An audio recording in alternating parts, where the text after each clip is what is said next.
Percepatan pembangunan kawasan perbatasan merupakan program prioritas yang telah dicanangkan oleh Bapak Presiden Republik Indonesia sampai dengan 5 tahun ke depan. Pembangunan pos lintas batas negara terpadu di 7 lokasi prioritas, pengembangan infrastruktur permukiman di 9 lokasi prioritas sebagai wajah dan gerbang terluar Negara Kesatuan Republik Indonesia. Semuanya, yang jelas fisiknya dulu, fisiknya semuanya berubah. Kemudian juga sistemnya akan kita benahi total, pelayanannya benahi total, nggak ada yang namanya penyelundupan, sterilisasi di sini semuanya akan kita kerjakan. Nggak ada penyelundupan lewat entikong, kita harapkan juga. Terdapat beberapa peraturan dan dasar hukum pembangunan kawasan perbatasan. Peraturan Presiden Republik Indonesia Nomor 2 Tahun 2015 tentang Rencana Pembangunan Jangka Menengah Nasional.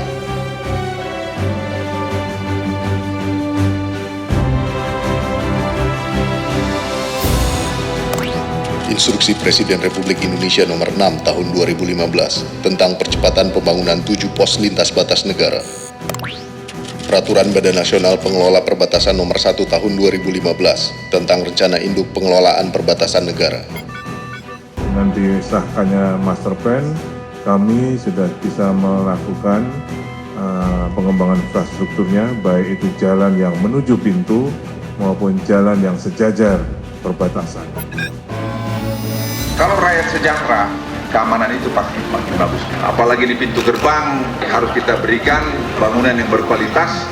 Profil di kawasan ini, geopolitik di kawasan ini, strategis yang akan berubah 5-10 tahun ke depan. Kalau ritme pembangunan kita semacam ini, kita tidak akan bisa didikte oleh siapapun. 5 fungsi utama pos lintas batas negara: kepabeanan, imigrasi,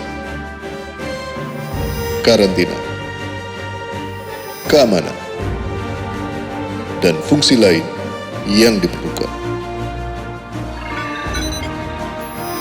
Ya, kita tata juga kawasan permukimannya, terutama bagaimana pos lintas batas ini juga bisa mendorong pengembangan lokal ekonomi di daerah perbatasan. Pengembangan kawasan perbatasan tidak hanya kita pahami dengan perbatasan negara kan tentunya, tidak hanya dari keamanan, tapi bagaimana komoditas kawasan perbatasan itu bisa dikembangkan sehingga mendorong pengembangan perekonomian lokalnya menjadi bagus. 7 lokasi prioritas pembangunan pos lintas batas negara, 3 di utara, berbatasan dengan Malaysia. Yang pertama, Aruk, Kabupaten Sambas, Provinsi Kalimantan Barat, dengan luas lahan 9,1 hektar dan luas bangunan 4.118 meter persegi.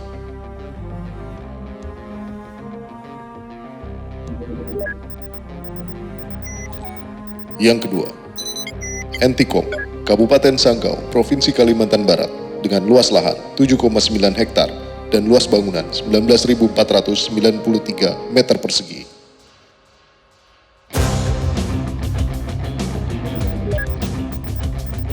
Yang ketiga, Nangabadao, Kabupaten Kapuas Hulu, Provinsi Kalimantan Barat, dengan luas lahan 8,8 hektar dan luas bangunan 7.669 meter persegi.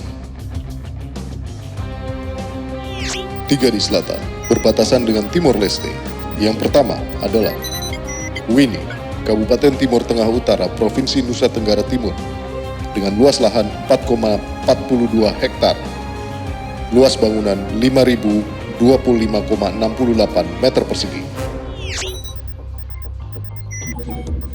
Yang kedua, Motamasin, Kabupaten Malaka, Provinsi Nusa Tenggara Timur, luas lahan 11,29 hektar dengan luas bangunan 5.517,39 meter persegi. Dan yang ketiga adalah Mota Aib, Kabupaten Belu, Provinsi Nusa Tenggara Timur, dengan luas lahan 8,03 hektar dan luas bangunan 5.839,35 meter persegi.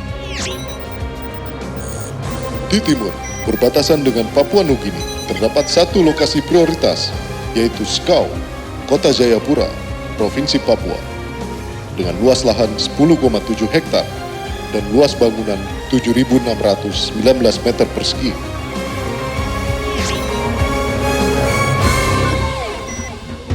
Rencana pembangunan PLPN Aru, Provinsi Kalimantan Barat, saat ini sudah terkontrak.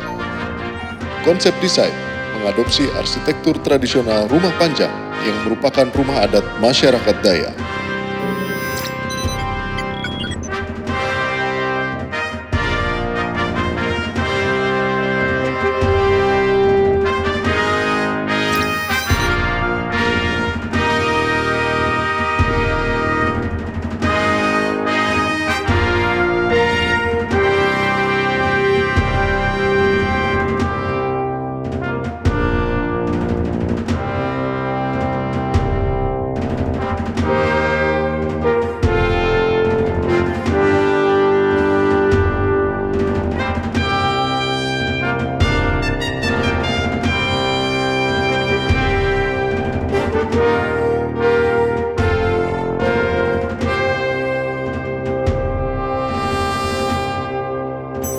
Rencana pembangunan PLPN Entikong, Provinsi Kalimantan Barat, telah dilaksanakan pembangunan sejak Agustus 2015.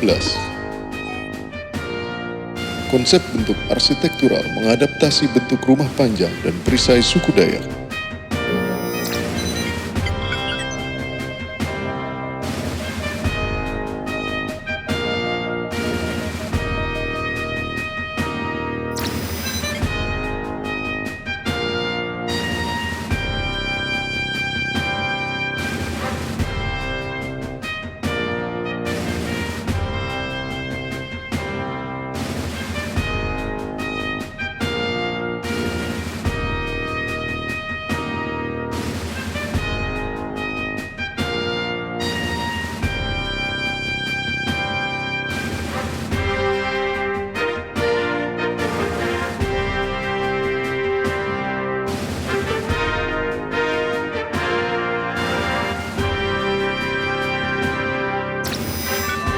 Yang penting bangunan pos lintas batas negara ini harus lebih baik dari tetangga seberang.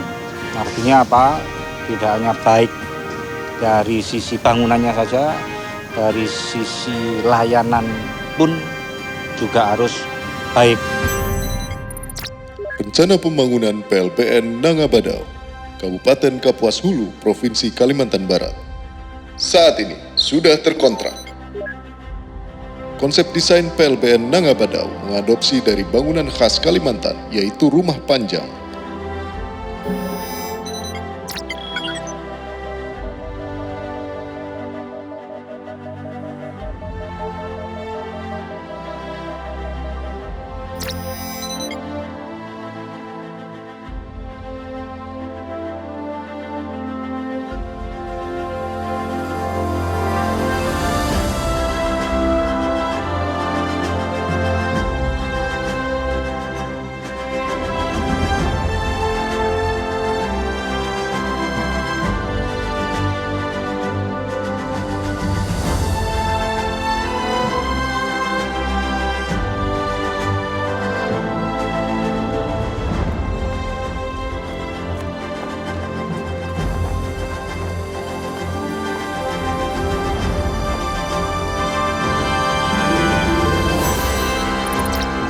Rencana pembangunan PLPN Wini, Provinsi Nusa Tenggara Timur, saat ini sudah terkontrak.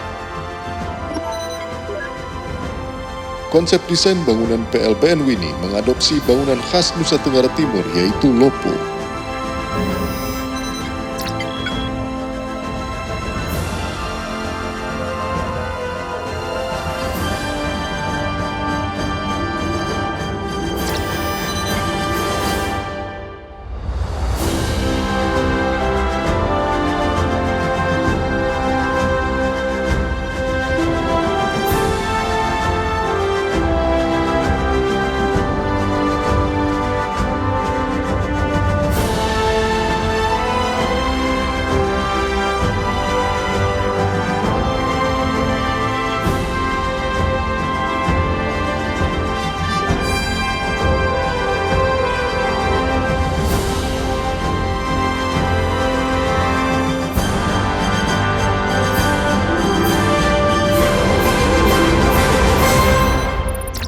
Rencana pembangunan PLBN Motamasin, Provinsi Nusa Tenggara Timur, saat ini sudah terkontrak.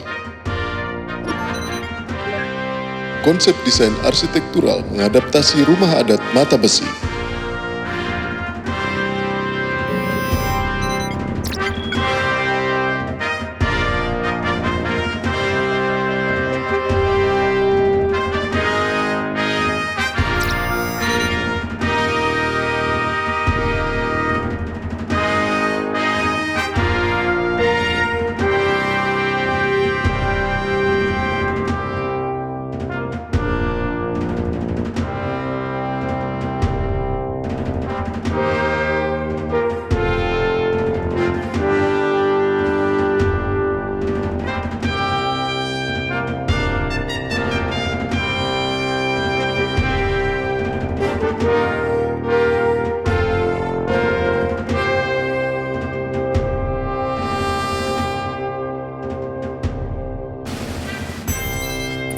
Rencana pembangunan PLBN Mota Ain, Provinsi Nusa Tenggara Timur, telah dilakukan pembangunan sejak Agustus 2015. Konsep arsitektural desain mengadopsi rumah Mata Besi yang merupakan rumah adat masyarakat Belu.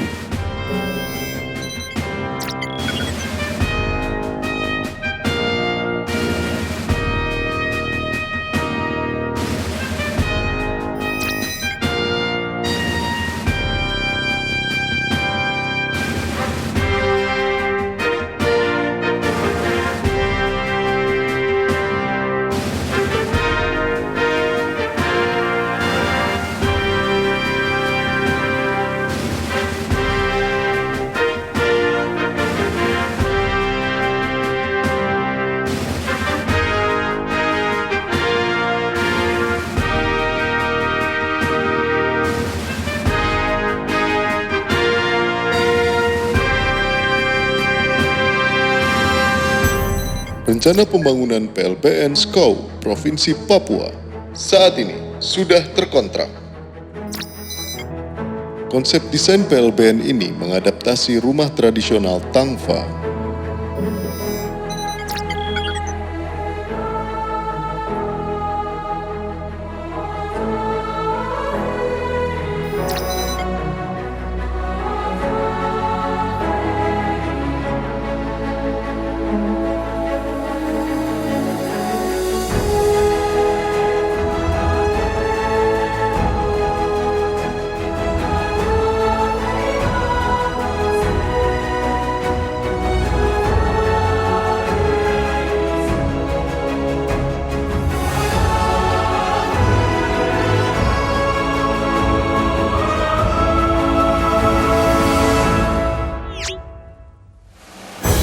Telah dilaksanakan pembangunan konstruksi 2 PLBN terpadu, yaitu PLBN terpadu Entikong di Provinsi Kalimantan Barat, berbatasan dengan Malaysia.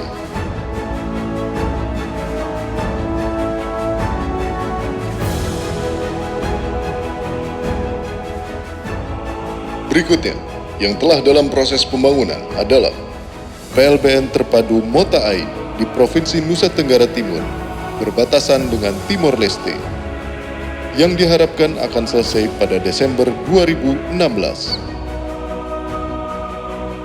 Sementara untuk pengembangan 5 PLBN terpadu lainnya dan pengembangan infrastruktur permukiman di 9 lokasi prioritas kawasan perbatasan lainnya diharapkan akan selesai tahun 2017. Penanganan kawasan perbatasan ini telah menjadi gerakan bersama yang secara aktif melibatkan berbagai kementerian atau lembaga maupun pemerintah daerah, masyarakat, dan stakeholder terkait lainnya. Kita ingin merubah total yang namanya kawasan perbatasan, dan ini akan dimulai di Entikong tahun ini. Diharapkan dapat meningkatkan penghidupan masyarakat dan menggerakkan perekonomian, serta memperkuat pertahanan, keamanan, dan kedaulatan dalam mewujudkan cita-cita bangsa Indonesia untuk maju. Membangun Indonesia dari pinggiran.